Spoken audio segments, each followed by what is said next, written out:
Nenek Kaliah usia 70 tahun, merupakan seorang janda lansia di Desa Blangrebek, Kecamatan Loksukon, Kabupaten Aceh Utara. Dirinya mengaku senang dan tidak menyangka bahwa rumahnya dibedah dan dibangun kembali menjadi rumah layak huni.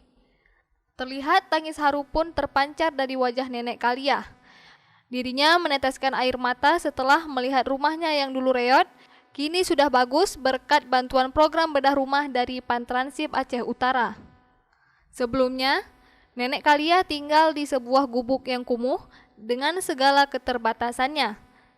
Jangankan untuk merehab rumah, keseharian Nenek Kaliah saja hanya berharap pada uluran tangan tetangga. Saat dijumpai jurnalis Puja TV pada Kamis 30 November 2023 kemarin, dirinya mengaku tidak pernah bermimpi untuk memiliki rumah selayak ini. Alhamdulillah juga kebuat rumah tolong ya Allah. Mudah lagi rumah tolong ya Allah.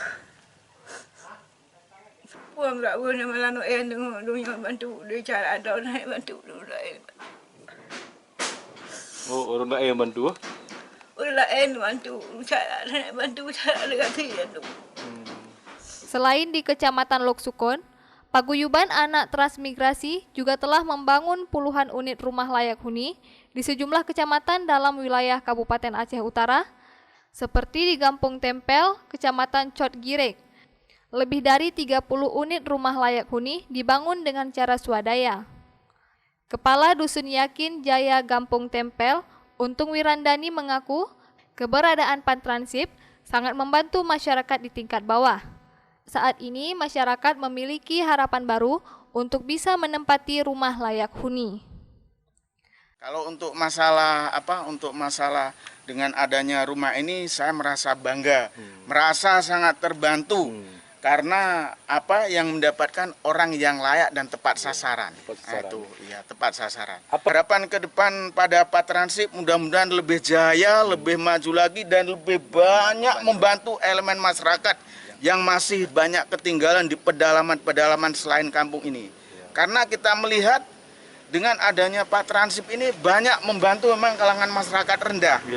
Jadi masih ada yang hingga saat ini masih ada yang sangat miris, yang sangat kita lihat sangat memprihatinkan. Yang katanya sudah maju, tapi di pedalaman sana masih ada rumah bintih pelipuk meriah yang tidak sangat layak untuk dihuni. Jadi untuk hari ini, inilah harapan kami kepada Pantransip, bersama-sama saling membahu, saling bergandengan tangan, untuk supaya lebih giat dan menggiatkan lagi program. Sementara itu, pembangunan rumah bedah dan rumah swadaya sudah rampung dikerjakan sampai 80% dan akan diserah terimakan ketika pembangunan rampung hingga 100%. Dari Aceh Utara, Saiful Bahri melaporkan untuk Puja TV Aceh.